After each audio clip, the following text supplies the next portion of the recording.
முடக்கத்தான் கீரை இது வந்து கால் வலிக்கு ரொம்ப நல்ல மருத்துவம் கொடுக்குமா. உங்களால் கசப்பு அதிகம் கொண்டது தான், அப்படியே அரைச்சி சாப்பிடும்போது ரொம்ப கசப்பாக இருக்கும். ஆனால் நீங்கள் ரசத்தில் போட்டு சாப்பிட்டிங்கன்னா ரொம்ப நல்லா கசப்பு தெரியாது, நல்லாவும் இருக்கும், சாப்பிட்றதுக்கு நல்லாயிருக்கும். தேங்காய் பால் ஊற்றி வைக்கலாம், இல்லை தக்காளி ரசத்துலேயும் வைக்கலாம். அது இல்லாமல் இதை வந்து நல்லா ஆஞ்சிட்டு, இந்த கீரையாக எடுத்து ஆஞ்சிட்டு நிழல் வாட்டத்துலேயே நம்ம ஒரு முறத்தில் போட்டு அடுப்படியில் வச்சுட்டு நல்லா ஒரு 2-3 நாளில் அது நல்லா காஞ்சிடும்.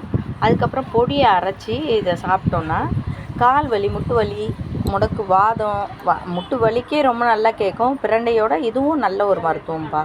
நீங்கள் செஞ்சு பாருங்கள். நம்ம பொடியை அரைக்கிறோம் இல்லையா, அப்போ நம்ம கருவேப்பிலை போடுவோம் இல்லையா, அதுவையும் சேர்த்து இதையும் சேர்த்து நீங்கள் போட்டு பொடியை அரைச்சி வச்சுக்கிட்டிங்கன்னா ரொம்ப நல்ல மருத்துவமாக இருக்கும். உங்களுக்கு ட்ரை பண்ணி பாருங்கம்மா.